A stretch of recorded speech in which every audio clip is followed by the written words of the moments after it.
Pour moi, la Game Jam, c'est avant tout un événement en équipe, un challenge à réaliser.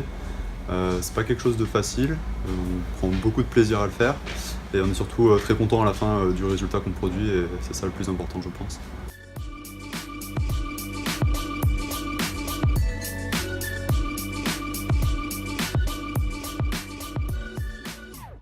Donc nous, l'idée elle nous est venue juste après avoir connu le thème. Donc le thème c'était transmission. On avait déjà l'idée de faire un jeu en coop. On était parti à la base sur de la 2D qui s'est transformé ensuite en 2,5D pour avoir un rendu graphique meilleur, plus joli. Lucas et moi, on voulait, à la base c'était notre idée de faire un jeu en coop.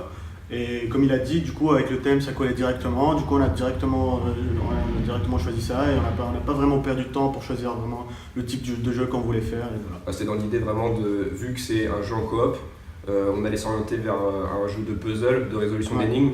Et justement la transmission, ça permet de transmettre des objets entre les deux différents joueurs.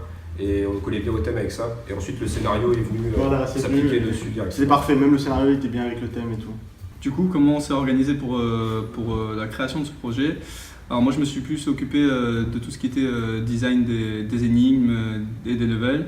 Bilal s'est plus occupé de tout ce qui est, du son, quoi, en gros de tout ce qui est le bruit, le son, les bruitages, etc. Et Lucas il s'est plus occupé du logiciel et du code et des animations, etc. Ce qui est vraiment cool aussi à la Global Game Jam, c'est qu'on travaille en équipe et pas forcément avec des gens qu'on connaît. Donc ça permet de faire de nouvelles rencontres au sein de l'école, mais on a aussi des personnes extérieures à l'école qui sont venues. Par exemple cette année, il y avait une fille d'une école de Sophia Antipolis et du coup ça a permis de regrouper des talents qu'on n'avait pas forcément. Elle s'occupait plus du design et nous on s'occupait plus de la programmation par exemple.